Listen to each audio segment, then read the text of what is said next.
పౌడరే వేస్తాను. ఓకే, అమ్మకంలో తొందరపడవు. ప్రజెంట్ వచ్చేసి మన నిజామాబాద్ నుంచి కొంచెం డిస్టెన్స్లో ఉంది. అంటే అన్న వల్ల అయితే దగ్గర వచ్చేసి మనకి original Aseel cross, chicks, eggs, breeders, దాంతోపాటు ఎవరన్నా తీసుకోవాలి అని అనుకుంటే రెడీ, అంటే మీట్ పర్పస్ కోసం కూడా రెడీ అయితే అవైలబుల్ ఉన్నాయి అన్న దగ్గర.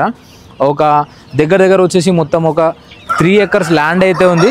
ఈ 3 acres ల్యాండ్లోనే ఈ అసీల్ క్రాస్ ఏదైతే ఉందో ఆ ఫార్మింగ్ అనేది చేస్తున్నాడు. వీళ్ళు మొత్తం మునిగే తోట ఉంది కదా, ఈ ఏవైతే కోడ్లు ఉన్నాయో ఈ కోడ్లకు వచ్చేసి బాయిలర్ ఫీడ్, లేయర్ ఫీడ్ కాకుండా మన న్యాచురల్ కోడి అన్నీ కనిపిస్తున్నాయి కదా. ఇవన్నిటి గురించి అయితే మనం మాట్లాడైతే తెలుసుకుందాం అన్నగారితో. అన్నగారు నమస్కారం. ఒకసారి మీ పేరు? సుబ్రహ్మణ్యం.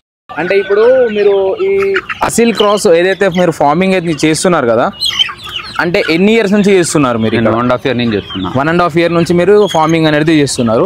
అంటే ఇక్కడ ఈ ఫార్మింగ్ చేస్తున్నారు కదా, కోడ్లే కాకుండా మనకి మునిగే తోట కూడా ఉంది. సో ఇప్పుడు ఈ మునిగే తోట మనకి టోటల్ ఎంత ఏరియాలో ఉంది? ఇది 2 acres లో ఉంది. 2 acres లో మునిగే తోట ఉంది. అందులోనే మనకి కోడ్లు అనేది 2 acres లో కోళ్ళు తిరుగుతాయి. 2 acres లోనే మొత్తం కోడ్లు తిరుగుతాయి ఫ్రీ రేంజ్ లోనే. మార్నింగ్ బయటకు వస్తుంది, ఈవినింగ్ 7 కి లోనికి వెళ్తాయి. ఓకే, మార్నింగ్ వచ్చి మళ్ళీ ఈవినింగ్ 6 కల్లా. ఓకే, అంటే ఇప్పుడు బాగా మంది ఏంటంటే ఇప్పుడు కొంచెం జాగా ఉన్నా, కొన్ని పైసలు ఉన్నా, వాళ్ళు ఏంటంటే అరే మాకు అమౌంట్ ఉంది, మాకు జాగా ఉంది, మేము ఇట్లా కోడ్ల ఫార్మ్ స్టార్ట్ చేద్దాము అని చెప్పేసి అని అనుకుంటున్నారు. సో మీరు వాళ్ళకి ఏం చెప్తారు? నేనైతే అనవసరం అని అనుకుంటా. ఓకే, నా వరకు. ఎందుకంటే పెద్ద తిండేమో బాగా తింటాయి. మనకి షాపులకి అమ్మాలంటేనేమో వాళ్ళు వచ్చి తక్కువ రేట్ అడుగుతారు. ఓకే, వాళ్ళకి ఏంటంటే బయట ఫామ్ కోళ్ళు కావాలా, అవి నాటుకోడే ఫామ్ కోడి. అవును, ఇక్కడికి వచ్చేసరికి మన ఎట్ట కాదు, మన ఫ్రీ రేంజ్లో తిరుగుతాయి, మనకు అది గిట్టుబాటు కాదు. ఓకే, అందుకని చెప్పి చేసుకుంటే కనుక బాగానే ఉంటుంది. కాకపోతే దీనికి ఎట్లా అంటే మనం ఇళ్ళ వాళ్ళు వచ్చి కొనుక్కుని వెళ్తారు కదా, వాళ్ళకైతే బాగుంటుంది, వాళ్ళు అమ్ముకోవడానికి బాగుంటుంది. తొందరపడకూడదు. ఓకే, అమ్మకంలో తొందరపడకూడదు. ఏంటంటే దానికి బ్యాచ్ మనం ఏంటంటే క్లారిటీ వెళ్ళిపోవాలి అనేది తొందర ఉండొద్దు. సో ఏంటంటే దీనికి బాగానే ఉంటుంది, పేషెన్సీ తోటి అయితే చేసుకోవాలి, ఓపిక్ గా చేసుకోవాలి. ఓకే, ఇప్పుడు నార్మల్ గా నేను కూడా వ్యాక్సిన్ అసలు ఏమి వెయ్యను. ఓకే, వ్యాక్సిన్ అనేది వెయ్యను, నేను ఒక పౌడరే వేస్తాను. ఓకే, ఏం పౌడర్ వేస్తారు? వాటర్ లో కలిపి కొంచెం యాంటీబయాటిక్ వేస్తారు అంతే. సో అవిటితోటే మీరు మొత్తము అది ఏం లేదు, ఏం వేయరు అన్నమాట. సో ఇప్పుడు ఫుడ్ ఏం ఫుడ్? 21 రోజుకి మాత్రం ఒకసారి లసోటా వేస్తాను కంట్లో. 21 days కి లసోటా వేస్తారు కంపల్సరీగా. అంటే ఎప్పుడైతే మన బ్యాచ్ వస్తుందో అప్పుడు 21 days కి వేస్తాను. 21 days కి వేస్తారు మీరు. అంటే ఇప్పుడు మీ దగ్గర టోటల్ ఎన్ని బర్డ్స్ ఉన్నాయి? నా దగ్గర 500 ఉన్నాయి. 500 బర్డ్స్ ఉన్నాయా ప్రెసెంట్ అయితే? అంటే మీరు ఎట్లా అంటే చిన్న పిల్ల ఉన్నప్పుడే తీసుకొచ్చారా లేకపోతే బ్రీడింగ్? 3 days పిల్లని తీసుకొస్తా, నేను కూడా బ్రీడ్ తీస్తాను. ఓకే, 3 days పిల్లని మీరు తీసుకొచ్చారు. పెద్ద కోళ్ళు అయితేనో బ్రీడ్ తీస్తాను. ఓకే, ఈ చిన్న అయితేనో నేను తీసుకొచ్చేస్తాను. చిన్న పిల్లలు వచ్చేసి మీరు బ్యాచ్ కి 300 కడే తీసుకొస్తా. ఒక బ్యాచ్ కి 300.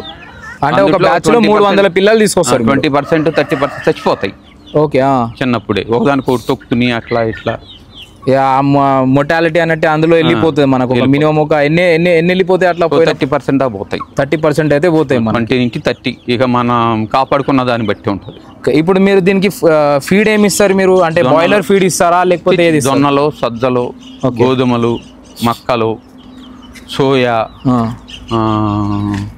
ఎర్రజొన్నలు, ఓకే, ఇవే ఇస్తారు. అంటే మనం ఏదైతే నాటుకోడికి ఇస్తామో నార్మల్ గానైతే అట్లనే ఇస్తారు. వీటికి బాయిలర్ ఫీడ్ అనేది కాబట్టి మన వడ్లు. ఓకే, అంటే అది వడ్లది, మునిగే తోట ఇవన్నీ మీకే ఉన్నాయి కాబట్టి మీరు నార్మల్ గా ఫీడ్ కాస్ట్ లో కింద పడ్డ పురుగు గిరుగు మొత్తం తింటా ఉంటాయి, ఇవే తింటాయి.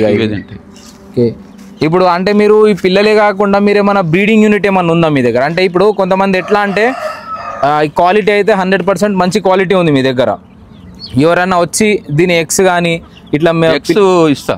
ఎగ్స్ అమ్ముతారా మీరు?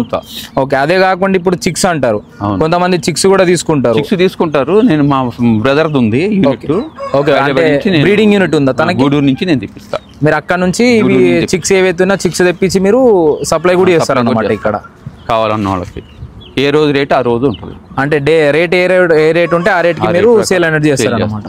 సో నాకు తెలిసి అంటే ఇక్కడ డెలివరీ ఇస్తాం. ఓకే, ఇక్కడనే డెలివరీ ఇస్తారు మీరు?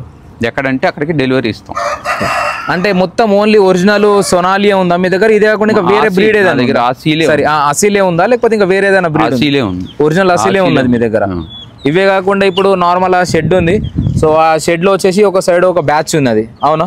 అవును. అందులో ఒక బ్యాచ్ ఉన్నాయి, మిగతా వచ్చేసి ఇంకా వేరే ఉన్నాయి అవునా? అంటే ఇప్పుడు ఈ కోడ్లే కాకుండా మునిగ తోట కూడా ఉంది కదా. సో అంటే ఇప్పుడు మీరు ఈ మునిగ ఏసి ఎన్ని ఇయర్స్ అవుతుంది? 3 years అయింది. 3 years అవుతుంది. అంటే ఇప్పుడు 3 years తర్వాతనే మనకు కోతకు వస్తుందా? మనకి 6 months కి 1 year కి వచ్చేస్తుంది. 1 year కి కోతకు వస్తుంది. 1 year దాకా కాస్తా ఉంటది. ఇక 1 year అయిపోయినాక చెట్లు నరికేస్తాం మళ్ళీ. ఓకే. అంటే ఎందుకు కట్ చేసారు మరి ఇట్లా వీటిని? మళ్ళీ కొమ్మలు వస్తాయి. అంటే మరి అంత హైట్ కాకుండా కట్ చేసినాను, కానీ తొందరగా కట్ చేయడం వల్ల ఎర్లీగా పెరిగిపోయింది. ఓకే. అంటే ఇక కట్ చేయకపోతే ఏంటంటే బాగా హైట్లు పెరిగిపోతాయి, మనకి మన కోత టైంలో ప్రాబ్లం అవుతుంది అని చెప్పేసి అని. సో ఈ హైట్ లో కట్ చేసుకుంటారు అన్నమాట. అంటే ఇప్పుడు ఇవి ఎట్లా అంటే మీరు ఇక్కడనే ఫామ్ లోనే అమ్ముతారా లేకపోతే ఎవరైనా మార్కెట్ కి తీసుకెళ్తారు? ఇప్పుడు అంటే ఇప్పుడు కోతకైతే ఏం రెడీ లేదు, డిసెంబర్ కి వస్తాయి. డిసెంబర్ కి మళ్ళీ కోతకు వస్తాయి, రెడీ అవుతుంది. ఓకే. అంటే ఈ ప్లాంట్స్ అక్కడ నుంచి మే దాకా వస్తుంది. ఈ ప్లాంట్స్ అంటే మీరే విత్తనం వేసి చేశారా లేకపోతే మేమే మొలకలు మొలిపించి పెట్టినాం? ఆ మొలకలు అంటే మీవేనా లేకపోతే బయట నుంచి ఎక్కడ సీడ్ తెప్పించాను. సీడ్ తెప్పించారా మీరు? సీడ్ తెప్పించి అంత ఫామ్ అనేది ఫస్ట్ అరేంజ్ చేసుకున్నారు. సీడ్ తెప్పించి దాని మొలకలు పెట్టినాక మొలక వచ్చినాక ఓకే పెట్టినాం. అదే ఇప్పుడు బాగా మంది ఏంటంటే అదే ఇప్పుడు మైండ్ లో కొంతమందికి అదే ఉంది, ఎందుకంటే జాబులు ఇడిచిపెట్టేసుకొని నేను కూరగాయలతో వేసుకుంటా, కోడ్ల ఫారం వేసుకుంటా, బర్ల షెడ్ వేసుకుంటా అని బాగా మంది మైండ్ లో అదే ఉంది.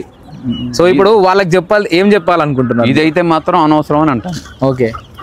అంటే చేసుకోవచ్చు, సైడ్ బిజినెస్ గా ఉంటే చేసుకోవచ్చు. సైడ్ బిజినెస్ ఉంటేనే చేసుకోవాలి, లేకపోతే మొత్తం డిపెండ్ అవుదామంటే మాత్రం వేస్ట్ ఉంటుంది. ఫుల్ టైం అయితే ఇలా ఉండొద్దు, వేరే వాడిని బాగు చేయటం అవుతుంది. ఓకే పెట్టుకోండి. అంటే ఇప్పుడు మీరు అమ్ముతారు కదా, ఇది రేట్ ప్రజెంట్ రేట్ ఎంత అమ్ముతారు మీరు? వచ్చేసరికి 450 రూపాయలు కిలో అమ్ముతాను. ముందు వచ్చి 550 రూపాయలు కిలో అమ్ముతాను. అంటే మీరు బల్క్ గా ఇప్పుడు కొంతమంది ఎవరైనా కావాలి అని అనుకుంటే ఒక 10-15 kgs కావాలి అన్నా కానీ ఏమైనా 10-20 రూపాయల మార్జిన్ చూస్తుంది తప్పించి పెద్దగా తగ్గదు. అంటే ఇక్కడ ఫామ్ కి వచ్చే తీసుకోవాలనా లేకపోతే డెలివరీ ఎక్కడ ఇయ్యారు? ఇక్కడ వచ్చి తీసుకొని నచ్చితే తీసుకోండి, లేకపోతే లేదు అంతే. సో మీకు కనిపిస్తున్నాయి కదా, మొత్తం వచ్చేసి మనకి ఒరిజినల్ అసీల్ క్రాస్ అన్నమాట. 100% వచ్చేసి ఒరిజినల్ అసీల్సే ఉన్నాయి ఇవి. అంటే మీరు చూడొచ్చు, క్వాలిటీ అయితే ఎక్దమ్ క్వాలిటీ అయితే నీట్గా ఉంది. అంటే మనకి కోత పర్పస్ కోసమైనా అని కూడా, ఇంటికాడ పెంచుకోవడానికైనా కానీ కూడా మంచిగా ఉంటుంది. సో ఇదేంటంటే ఫ్రీ రేంజ్లో తిరుగుతుంది కాబట్టి మనకి మొత్తము వాటికి బాయిలర్ ఫీడ్, లేయర్ ఫీడ్ అనేది ఏం పెడతలేరు వీళ్ళు. అందు గురించి అని చెప్పేసి అనే కాకుండా మంచిగా స్పేషియస్ ఉంది కాబట్టి వీటికి తిరగనీకి తిననీకి ఏం ప్రాబ్లం లేకుండా అయితే ఉన్నది మొత్తము. అంటే ఇది కట్ చేసుకున్నారు, అంటే హైట్ ఎక్కువ పెరగద్దని చెప్పేసి అని కట్ చేసి అన్న వాళ్ళు ఇక్కడ సైడ్ అయితే. మళ్ళీ ఇది వచ్చేసి ఇంకా కటింగ్ కాలే, ఎందుకంటే కొన్ని కోతకు వచ్చిండే ఇవి మునిక్కాయలు. సో ఇవైతే ప్రజెంట్ అయితే కట్ చేసుకోలే, ఇంకా కట్ చేసుకుంటాడు. ఇంకా నీడ, ఎండ ఇవన్నిటికైతే కోడ్లకి మంచిగా సేఫ్ ఉంది. దానివల్ల కూడా కోడ్లు మంచిగా గ్రోత్ అనేది ఉన్నాయి. బ్రీడింగ్ యూనిట్ కూడా అన్నకే ఉంది, మీరు చూడొచ్చు. అంటే బ్రీడర్స్ ఏవైతే బ్రీడర్స్ ఉన్నాయో చూడొచ్చు. సో మీరు చూడొచ్చు, ఇవన్నీ వచ్చేసి బ్రీడర్స్ అన్నమాట. ఆ బ్రీడర్స్ కూడా మంచి సైజులోనే అయితే ఉన్నాయి బ్రీడర్స్. దాంతోపాటు పెట్టెలు కూడా మంచి క్వాలిటీ పెట్టెలే ఉన్నాయి ఇంట్లో. అందు గురించి అని చెప్పేసి అని అన్నకి మంచి అవుట్పుట్ అనేది వెళ్ళింది. నేనే చేసి ఇందాక కాలు ఇరుక్కున్నట్టు చూసుకోలేము.